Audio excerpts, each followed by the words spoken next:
Slides then. All right, welcome everyone to this Frost Call presentation. Normally we have our barracks nights on Fridays, but today I wanted to bring to you a special discussion that I thought might be valuable, particularly for our veteran community around the Memorial Day holiday. So you'll recognize it's not a game on the screen today, but we'll be talking about, I think, again, this is a really important topic. My name is Dr. Wesley Sanders. I go by Terribly Sorry in our Discord channel and on our streaming nights. Welcome everyone to the talk this evening. I'm going to go ahead and before we get started, actually, I'll go ahead and get us rolling. I think our audio is good. The streaming looks good. No one's told me there's any fires going on. So I think we can go ahead and get started. Am I good in the chat? Welcome, chat. How am I sounding?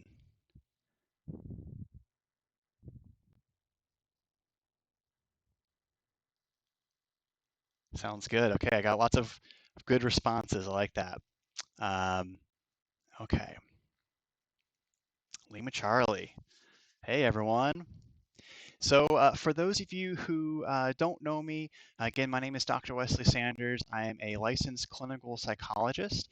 I specialize in veterans' mental health, particularly PTSD, but also reintegration difficulties, challenges with transitioning to civilian life. I served in the Marine Corps Reserve myself from 2004 to 2012. Got out as an E5. And on the gaming front, I've been playing Resident Evil Village. I hate horror games, but my wife loves to watch me play those. It's like a story for her, so I suffer through it. Um, but I'm also playing Cyberpunk, and I'm big into board games. So I'm really excited about the lifting of some of these COVID restrictions to be able to bring friends over and start playing some of these board games that I've been acquiring over the COVID period, and looking for more players like Dinosaur Island, Pax Pamir, and Wingspan. So big in the board game, way big into Kickstarter board games too. I also wanted to share a little bit about Frost Call. So Frost Call is a 501c3. We founded this organization about 2 years ago, and the goal was really to bring veterans together over a shared love of gaming. We believe that gaming is a great conduit to connection. It's nice to be able to have something to do, to play together, to focus on, and it just naturally brings about conversation. So veterans have a space to be able to talk, catch up, and also to be able to kind of feel some of that camaraderie from military service, that bond that can feel missing in the civilian world. So we have gaming events out in the real space, especially now with COVID starting to lift in terms of these restrictions. We're excited to be able to do more in-person events, hopefully later this year. But we also have a big virtual community. I'll talk more about our Battle Buddies program in particular later in the talk today. But in terms of our online community, we have this Discord service. It's kind of like Slack chat or AOL Instant Messenger kind of for gamers. It's a great community of veterans. You can check us out and find all the links to that information at frostcall.org.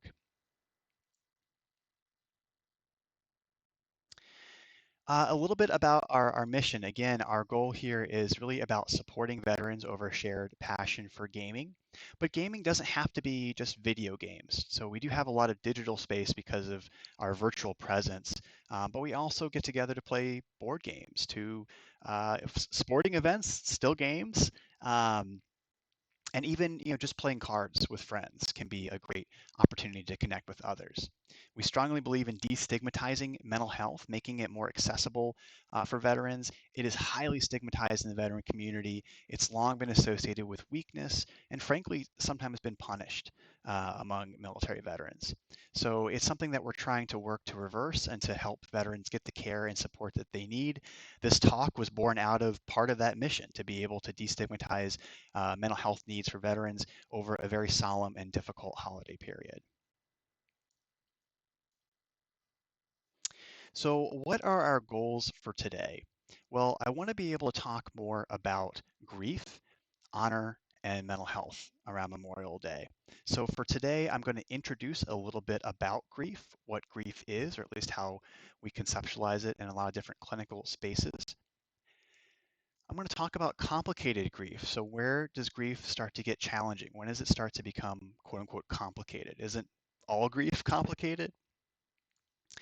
And then I'll talk about restoration. So, if grief is about looking towards the past and processing the losses that we've experienced, restoration is about looking towards the future. How do we carry on? How do we move forward in our lives without these people in it? And finally, we'll talk about some suggestions for self-care on Memorial Day. So this talk was designed to be able to help veterans and family members, but really I think all of us can benefit from thinking about how to support those in the military community over this holiday period. I should say, by the way, we'll also have some time at the end for questions. So go ahead and holler in the chat room. Let us know you're here. Let us know what you want to talk about or what you want me to answer afterwards. We have Corey, aka Matito89, moderating the chat for us. Thank you, Corey, for coming out and helping out with that today. He'll be bringing up some of the questions and sharing them to reflect on for us to talk about at the end of the talk today. Okay. So, quick disclaimer before I start speaking on this topic today. While I am a licensed clinical psychologist, I do not want this to be misconstrued as a clinical service. So, I am not here to provide therapy or therapeutic services. This is really meant to be an educational opportunity to talk about some of these challenges coming up and a supportive opportunity to let folks know how to take care of one another. If you do feel like you could benefit from talking with someone about your mental health needs, I really encourage you to reach out to a mental health provider. I mean, that's all about what Frostcall is all about here. So, connecting to mental health providers, realizing that they're normal people just like you and me, and getting that support that you need is really important. If you are in crisis or if you are worried about your safety, or at 2 a.m. when you're feeling in a dark place and you're not sure who to talk to, there's the Veterans Crisis Line. It's a really great resource to have. You can check out their website at veteranscrisisline.net. There's also the phone number you can contact, 1-800-273-8255, and press 1 for veterans. And there's also a text message option you can check out on the website too. So they're really very accessible. And it's not just for veterans. If you are a family member and you are worried about your veterans' mental health or their safety, you can contact this line in addition to, of course, 911 and emergency services. But Veterans Crisis Line does help family members too who are trying to support their loved ones who are veterans. So keep that number handy. It's really helpful to have with you.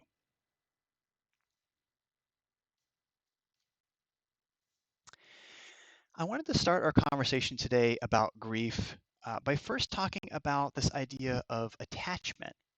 So, attachment is something we talk about in the psychological world, really around the attachment and the bond that is formed between parents and children. So, infants and toddlers first form attachments with their caregivers. That attachment is the connection that allows them to feel safe navigating the world. It's what lets young ones start to kind of expand their mobility when they're crawling around the floor and looking for things to interact with. It's what lets them feel safe. And as we grow older and we form relationships as adults, we also form attachments. We form attachments to people we love, people we care about, people we have bonded with. Um, if it's a romantic partner, maybe we start to kind of have like a symbiosis where we kind of know each other and we balance each other out in lots of ways. And the military has this as well. In our service with other service members in combat or in any dangerous situations, we are forming a bond forged through some of that life or death situations. That is a form of attachment as well. We feel safer being able to do things, confident to do things in the military that we might not have otherwise been able to do because we had our buddy to the left and right of us. That attachment is really important. That same sense of safety and confidence and that courage to explore the world that attachments help us to do becomes broken when we lose someone, when that bond is severed, and it can be really devastating. In the military, when we lose that bond, it can happen through the death of people we care about. It can happen maybe in a less severe way just by leaving the military service, but it can really be emotionally devastating to process. This is where grief comes in. Grief is a reflection of that loss. It is our kind of response to that loss. You can think of it as a reflection of love. The stronger the bond, the more we care about those people that we've lost, the more we experience that grief. We'll talk a little bit more about this later in the presentation, but really the general sense I share with folks is that there are a few wrong ways to grieve. Meaning that there isn't a textbook that says you do X, Y, and Z, then you have done your grief, now you are all good, and move on with your life. Everyone grieves in different ways. Everyone grieves based on their cultural upbringings, based on their understanding of the world, and based on the connection they had with that person. The only situations where it can be unhealthy in our grieving, and we'll talk about this later, are situations where we might be hurting ourselves or hurting others. The military makes this really challenging too, because in the military, especially in a deployed environment, there really isn't a lot of time for grief. Grief at most might be a very short ceremony or a very short acknowledgement before walking right back out into out of the wire and into that dangerous environment. So it's really kind of paved over that process of grief for the purposes of the mission. It's a good reason. We need to be able to focus on what we're doing. We need to be able to be, stay in the game and keep moving. The problem is, 8 or 9 months later, when you get back from that deployment, there's so much to unpack there that even that one experience of grief can be very hard to go back and access. This is also the case that other painful emotions can interfere with grief. So sometimes, especially in the military, where anger is an emotion that is considered more acceptable and useful, we might find ourselves coming up with excuses to be angry because it feels safer and less uncomfortable than experiencing grief itself. And that process itself can cause problems too, right? If we're always getting angry and kind of blowing up at others, it can interfere with our ability to sit with our grief.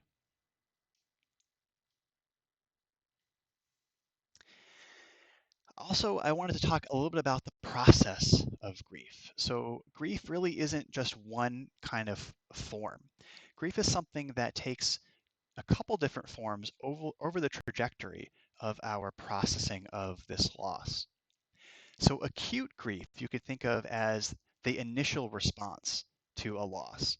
Acute grief might take the form of just kind of that incredibly crashing wave of just your body feeling racked, sobbing, tearful, the longing feeling so strong that you could almost physically feel it.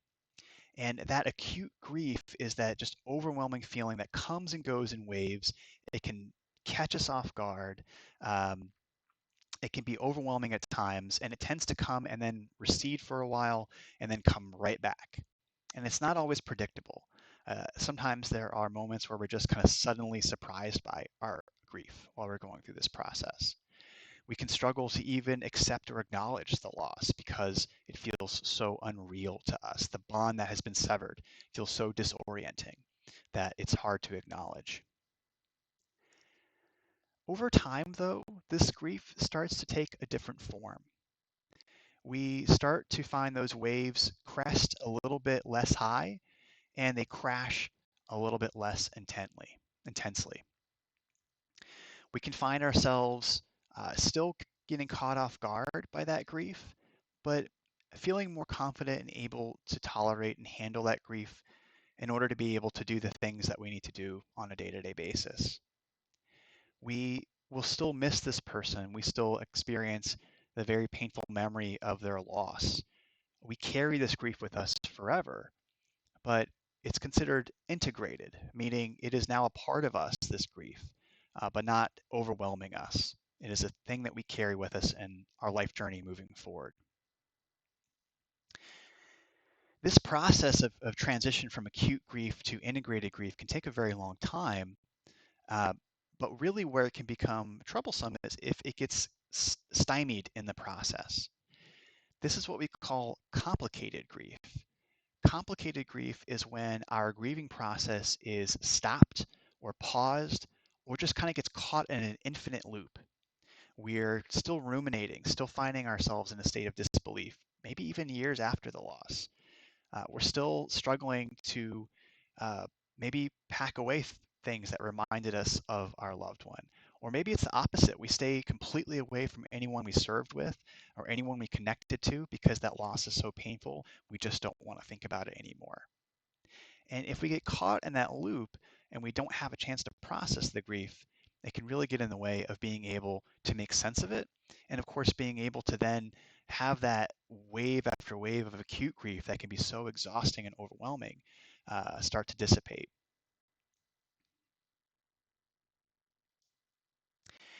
If you or someone you know is stuck in this loop, there's a good chance that that stuckness is because it's hard to get out of.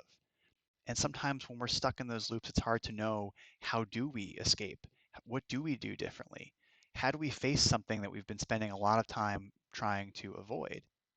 This is where professional help and talking with a mental health provider can be really helpful, because it gives you a space to kind of start to process out loud, to verbalize, and gently and slowly start to explore your relationship to this person, the loss that you had, and even start to process how you might move forward in life. That space is really what's most important. Even with having a funeral or having some sort of acknowledgement briefly before going back outside the wire in the military in a deployed environment, when we deprive ourselves of that space, it can be very hard to move forward. We kind of pave over it, but it's still there. It's still causing us a lot of distress. And sometimes equally difficult is being able to imagine what our life will look like without this person in it. We struggle to think about the future because it feels like without this person we cared about, or with all those losses I've experienced, how do I keep going on? Here's where thoughts of suicide sometimes can come up, because we might struggle with this. Survivor's guilt, something we'll talk about in just a minute, can also bring up these thoughts. And if you're experiencing these thoughts and getting caught in this loop again, that's a really great sign that reaching out for support is absolutely the best course of action moving forward. Starting with the Veterans Crisis Line, they can get you connected to Care 2, or reaching out to your mental health provider that you have if you already see someone. And lastly, in terms of complicated grief, especially for those who served in the military, there may be experiences of grief that are combined with trauma and post-traumatic stress disorder. If you've experienced that loss literally in front of you, if you lost someone that you cared about and there's this really terrible memory of their death, then facing that memory can be incredibly painful and hard to do. So, in some ways, the grieving can be put on pause because it's encapsulated by such a painful memory that we spend a lot of energy trying to stay away from it.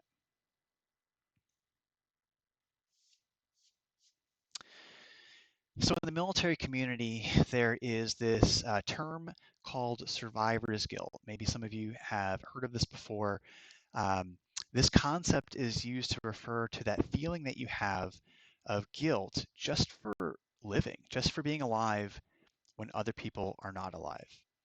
And around Memorial Day, this can be particularly challenging because the whole holiday is designed to give us a space to acknowledge those that we've lost, those who've made the ultimate sacrifice for our country, those who have died serving in the military.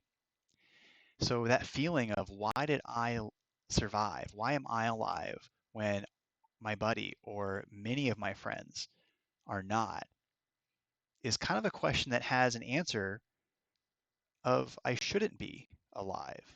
So the guilt often comes not from the why, but from the answer that we're afraid of, that we feel like maybe we shouldn't be alive or we don't deserve to be alive when someone else is no longer with us.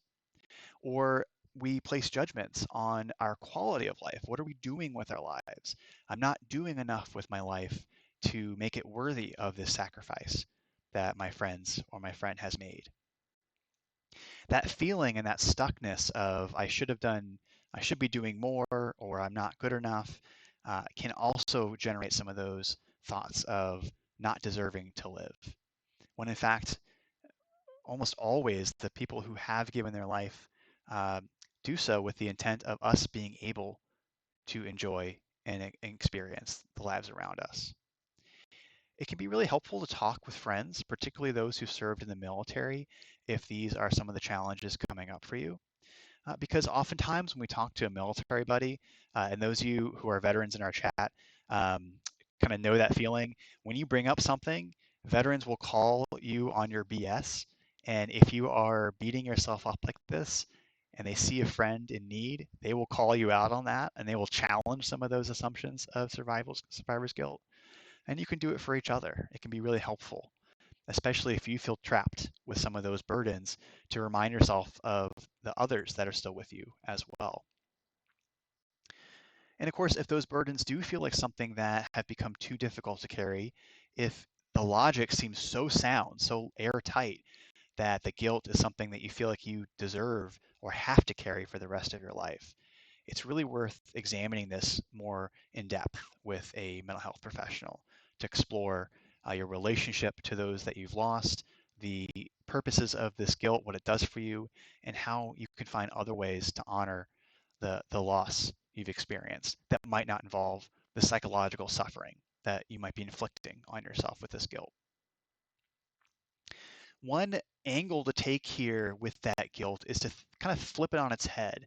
And rather than think about what you should be doing or how good of a life you should be having or what makes it worthy of this loss, focusing on humility and recognizing that just the opportunity to try, the opportunity to experience life, the opportunity to make choices, even if they aren't always the best choices you could make, it's that is a reflection of the value of being able to live when other people have sacrificed their lives.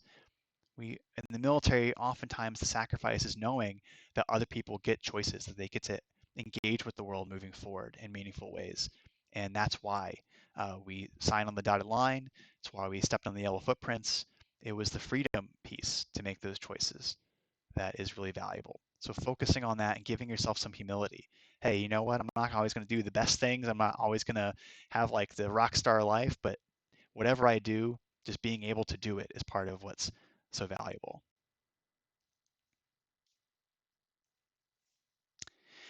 So, in addition to looking back and processing loss and thinking about grief, we also want to acknowledge restoration. How do we get back on that path towards our future? How do we imagine a life worth living and engage with that life worth living? It's all about being able to start to look down that road and imagine what the future holds for us.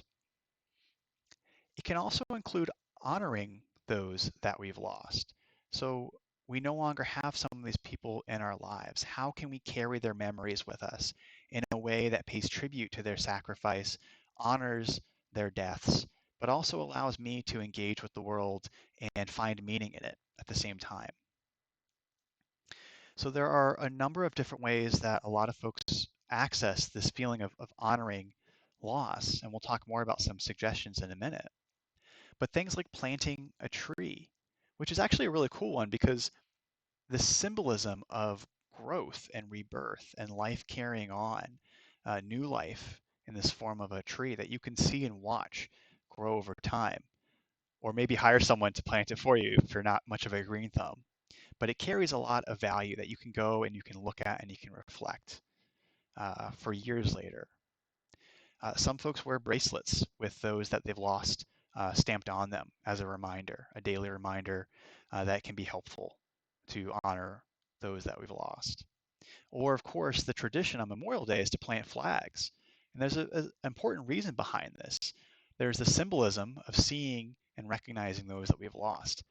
But there's also the value in giving people a space to publicly and on a national stage acknowledge to themselves the loss that they've experienced and solicit support and caring and empathy from the country for the sacrifice of their comrades. I also wanted to mention here that if you take time to grieve, maybe if it's been 5, 10, or even 50 years since you've experienced a loss, acknowledging that loss and honoring that loss does not mean you have complicated grief. It just means you're finding a way to access that care and bond that you had with that person and continue to honor it moving forward with your life.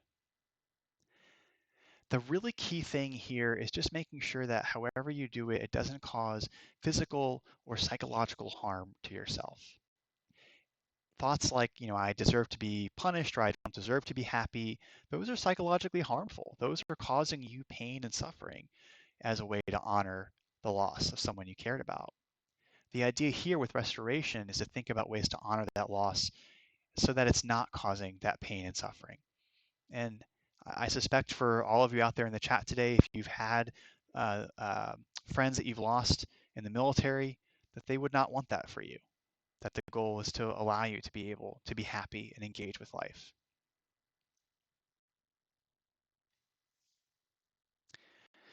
So Memorial Day as a national holiday to acknowledge the deaths of those who've given the ultimate sacrifice for the country. It's not just about hot dogs and hamburgers and grilling outside or having a 3-day weekend. It's also a solemn holiday. And for a lot of veterans, it's a holiday where the effort to grieve is combined with an effort to try to mask it for people around you who are kind of celebrating it without any acknowledgement of the uh, kind of sadness and grief embedded in it. So it can be a very difficult holiday period, trying to balance that face for your family while also having all these difficult memories come up over the time of the weekend. And it's also worth noting for a lot of veterans, this is just one of many painful anniversaries. The anniversary of a particular combat event, the anniversary of the death of a friend in the military, or multiple deaths. There may be several anniversaries for veterans over the course of a year that bring up similar feelings of pain and loss.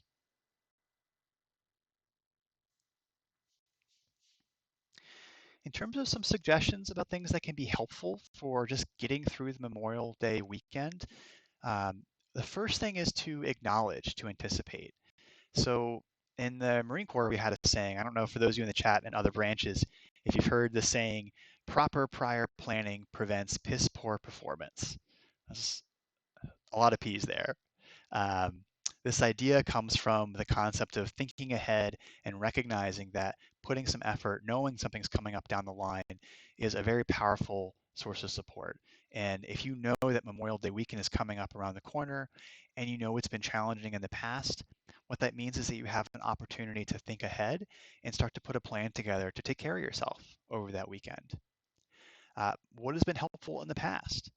What have you found has gotten you through this period? Are there people that you've talked to or celebrations that you might have done to honor those that you've lost that you found helpful in the past? Can you access those again? Are there plans that you can discuss with your family? So you don't have to tell your family, of course, what you've experienced or why this is such a painful holiday. They would probably recognize the nature of Memorial Day in that context. Excuse me, but being able to talk with them and say, hey, I know this is coming up. I might be a little bit short this weekend because my head's gonna be in a different space. Here's what would really help me. Is there anything we can do around this to get me through the weekend? Maybe you need a little bit more downtime. Maybe you need some support around childcare so you can take a break here or there. Um, Maybe you just want to have a some space to kind of acknowledge and honor uh, your military service, talking to some of your military buddies, and letting people know in your loved ones' circle about that will help them to give you that support that you need. It's also important to take some alone time. So people grieve in different ways.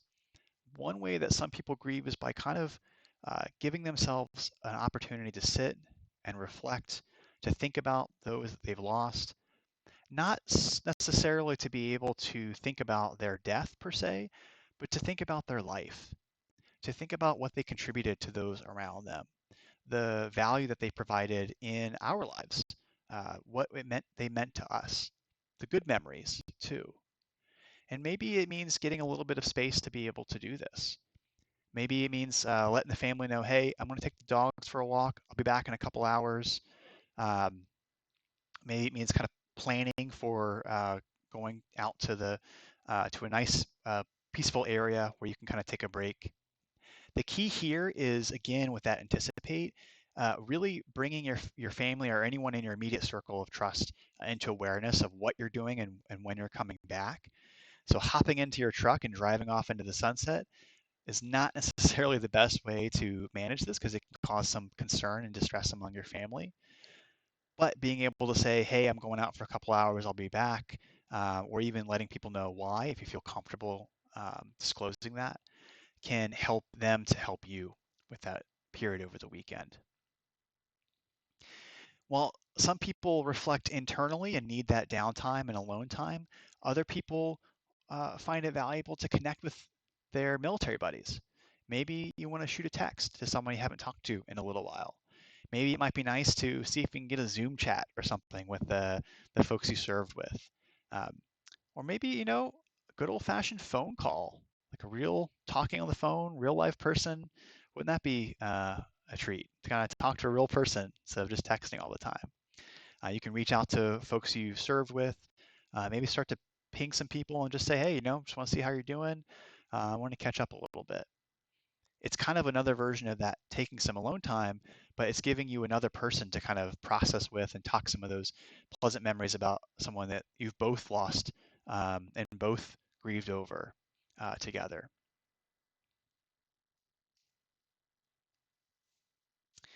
And lastly, consider some ways to honor this loss. So sometimes it can be helpful to give ourselves some sort of kind of symbolic gesture to reflect on the loss that we've experienced. This is why that flag planting can be really helpful. It's hard to get out there, and sometimes it can be kind of a hard day's work because there are a lot of flags to plant at these various ceremonies. But that feeling that you get and that accomplishment and the symbolic gesture can go a long way towards giving ourselves a space to, in some ways, grieve, but in other ways, restore and move forward in our lives while carrying those memories. Like I mentioned earlier, giving yourself time to reflect can be really helpful, giving yourself some downtime and giving yourself permission to do so rather than kind of keeping a really busy schedule to avoid thinking about some of these memories, seeing what it might be like to allow yourself some space to sit with them. Charity work. Some people find it helpful to give back to the world, or maybe it's a veteran charity, maybe it's something that honors the particular person that you've lost, something that they really cared about, some sort of fundraising event, or maybe it's just the fact that knowing that you're doing a kindness in the world is a small gesture that provides a recognition and an honoring of the losses that you've experienced. So it really could be anything, but that feeling of giving back and that altruism that comes with charity work can be a really great way to honor those that we've lost. And lastly, leaning into gratitude. So what I mean by that is really trying to recognize the value of what you have and remind yourself of some of the things that are meaningful to you in your life. I want to be cautious here because sometimes what can happen is we start to flip that on its head and then guilt trip ourselves by saying, oh, I should be more grateful, or I shouldn't be upset or grieving or sad because I have all these good things. If you're finding yourself turning it into a negative and actually the gratitude becomes a cudgel that you're beating yourself over the head with, that's another sign that that survivor's guilt or some of those challenges coming up really could benefit from just talking with someone else and getting some outside perspective. Because really the idea with leaning into gratitude is recognizing again that these sacrifices, those who've given their life for their country, gives us the permission to be able to try new things, to experience the world, just to make choices. And part of those choices involve some of the successes and happiness that we've accumulated or continue to search out for. So really that's another nice way to try to process this. As I wrap up this presentation today, and I'm excited to hear about some of the questions from the chat here, I wanted to also mention the Battle Buddy program at Frost Call. So we created the Battle Buddy program knowing that it can be really valuable to have someone else who served just to connect with. This is not like a peer mentorship program. This is not a clinical program.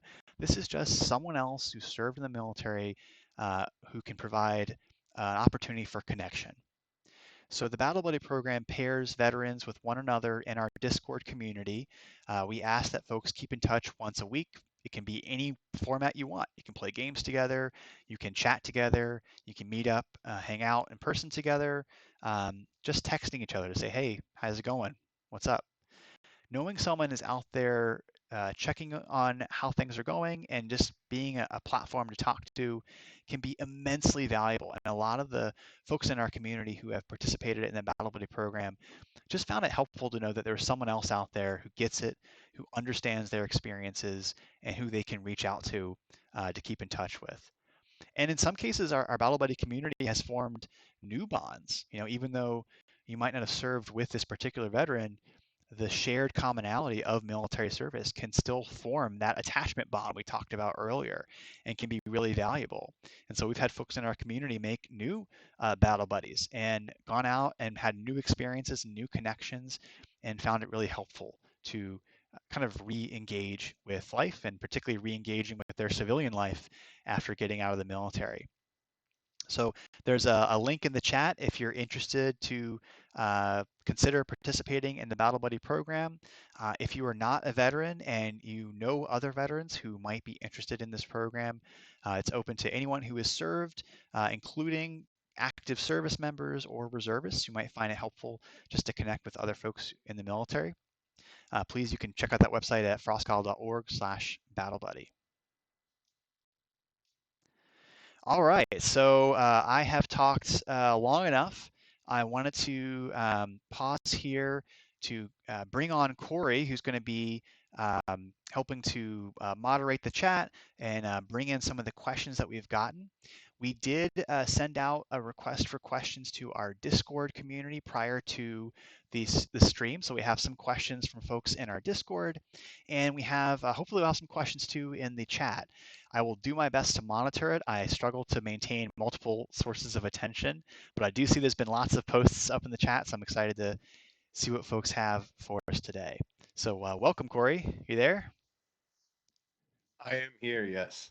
All right. First and foremost, I just want to say thank you so much, Wes. I'm sure the chat can agree with me. We appreciate you taking the time to do this presentation for all of us here. So thank you for that. Yeah, thanks, Corey. So we do have some questions from Discord. We had a couple people ask similar questions, so I'm just gonna um, present them as one. It was brought up several times, but syndrome. So people calling you a hero or thanking you for your service and feeling like you don't deserve that title. Because a lot of us who served, we feel all the heroes came home in boxes. So, how do we reflect on that and deal with that during Memorial Day, having people thank us for our service and calling us heroes? Yeah, that's a great question, Corey. And I don't know that I have kind of like a golden answer for this one because it's such, I mean, there's so many things to unpack in that, right? It's like there are feelings of kind of guilt around our own service that we might be processing. There's also like, how do I tactfully respond to someone who says something?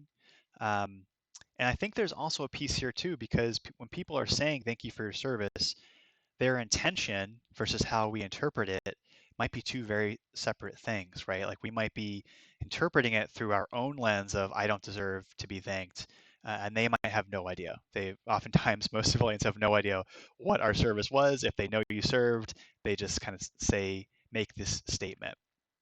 Um, I'll try to articulate this. I don't know if this might be helpful, but I've also had some of those experiences as well. And one another veteran kind of told me that it's a sign of a true veteran or service member if you have that humility. In other words, just the fact that you recognize that um, there's always things that you wanted to do that maybe you didn't do, that the only kind of the ultimate sacrifice is one that we did not make simply by continuing to live. That our longing to serve and to give for our country is a reflection of actually a really positive trait. and we can be proud of what we've done and proud that we have always thought that we could do more.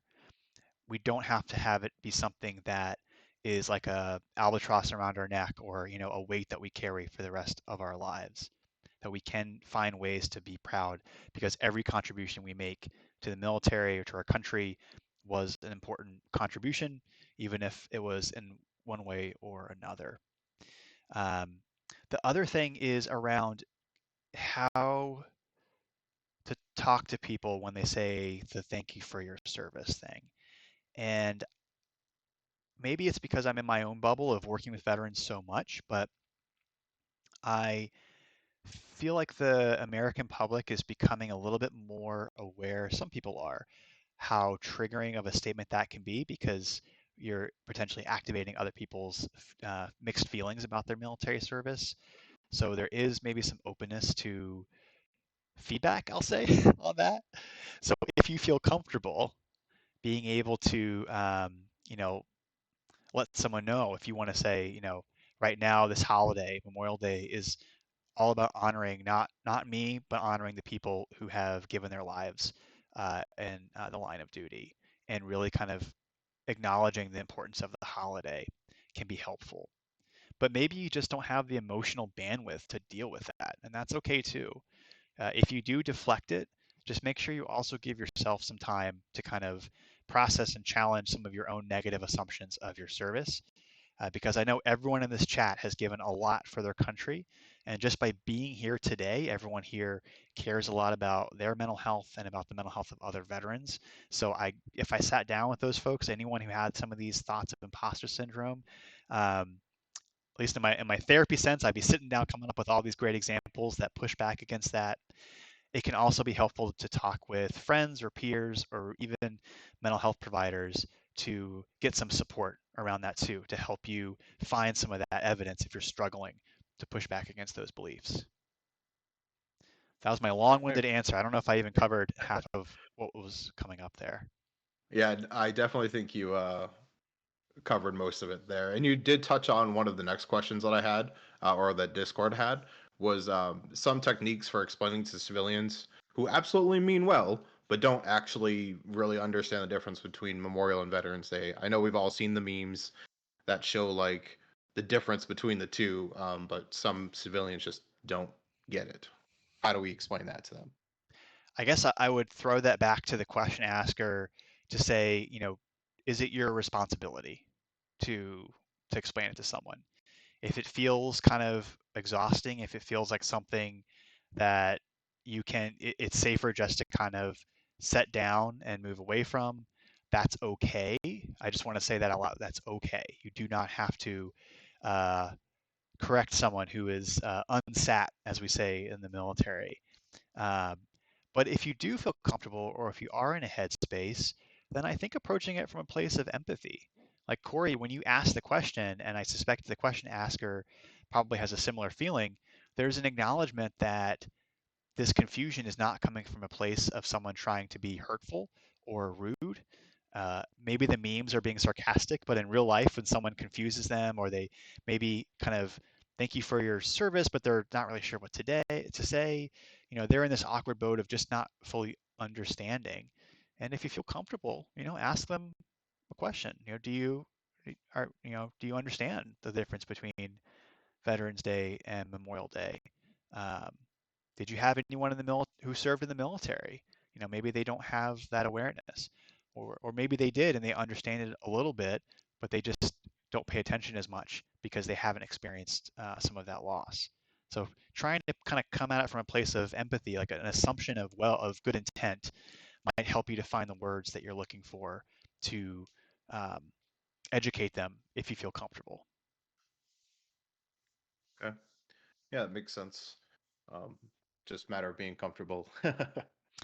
Yeah, and that depends, right? If you're not in the headspace, then of course, it might be easier just to kind of set that one down and maybe come at it another day if it's something you want to try to approach someone with. I believe we do have a few more minutes if anyone in chat did have any questions, more or less through all the Discord ones. I did have one question that I thought of. Um, just from personal experience, I've never like truly explained to like my family what I did during my service. It's very hard to talk about and bring up. How would you suggest like I don't know getting over that barrier?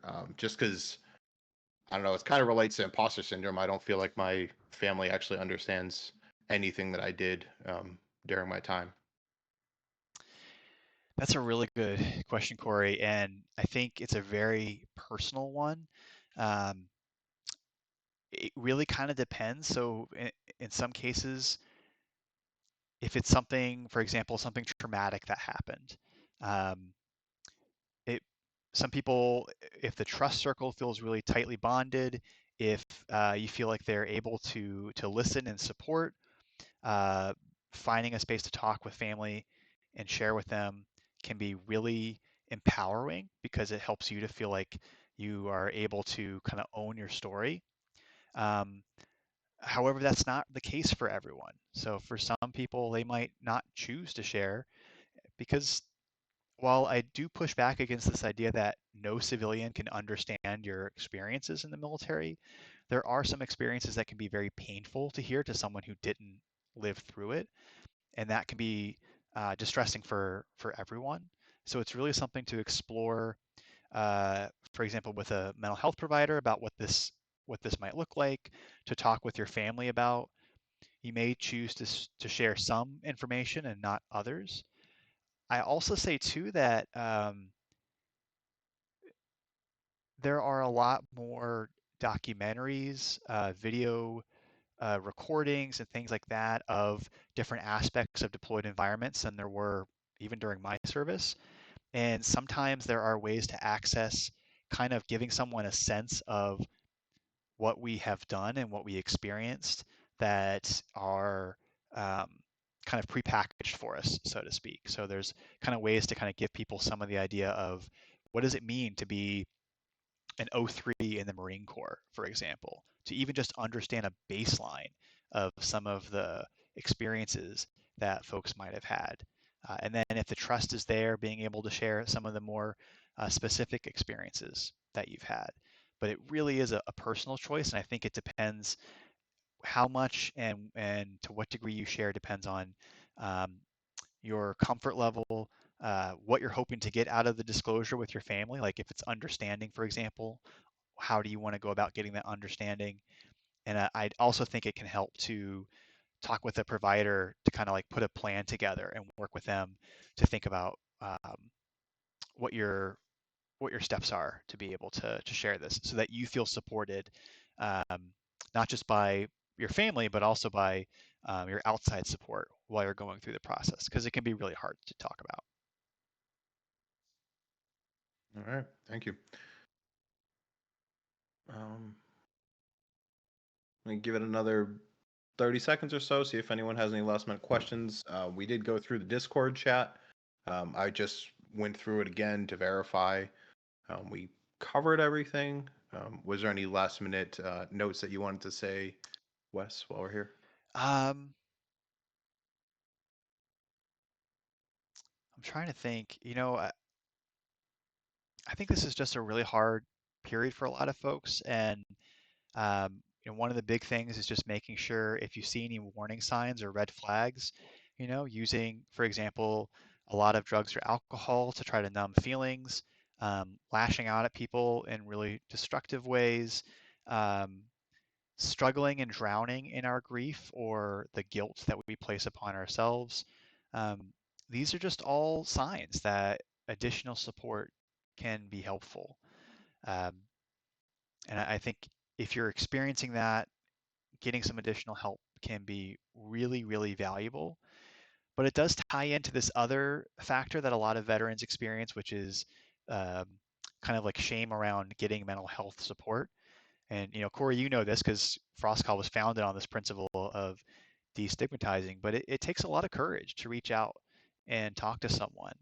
And if you're not sure or if you're feeling uncomfortable, is there someone you trust that you can talk to first, that you could ask for support and get some feedback on?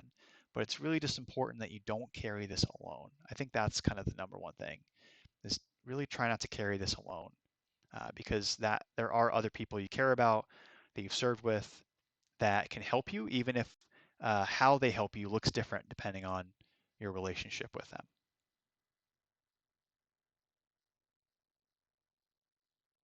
We at Frost Call are definitely here. If anyone needs a community to be part of, um, like I just put the link for the Discord. You can join us, chat with us, find someone to relate at least a little bit with you, um, if you need a group. Yeah, we're here. Come check us out if you need a space to talk with some other folks. Even if you just want a little bit of a distraction here and there, we talk about video games, we talk about sports, we talk about whatever pops in people's minds. So it's a nice space to have another opportunity to just decompress a little bit. All right. Well, I think any other questions, Corey, before we wrap up here today? No, sir. We have covered all the questions. All right. Well, thank you everyone for tuning in. I hope you found this helpful. And also, if you are just tuning into Frost Call for the first time, please check out our website at frostcall.org. Um, let us know if you have any veterans that you think could join the community, bring them out. For those of you who've served, um, we do appreciate and recognize how difficult of a weekend this can be, and we're here for you. You can check out our Discord and the Battle Buddy program as well. But I'm going to go ahead and sign off for tonight. Thank you all for your time and for listening, and have a good night. Have a good night, everyone.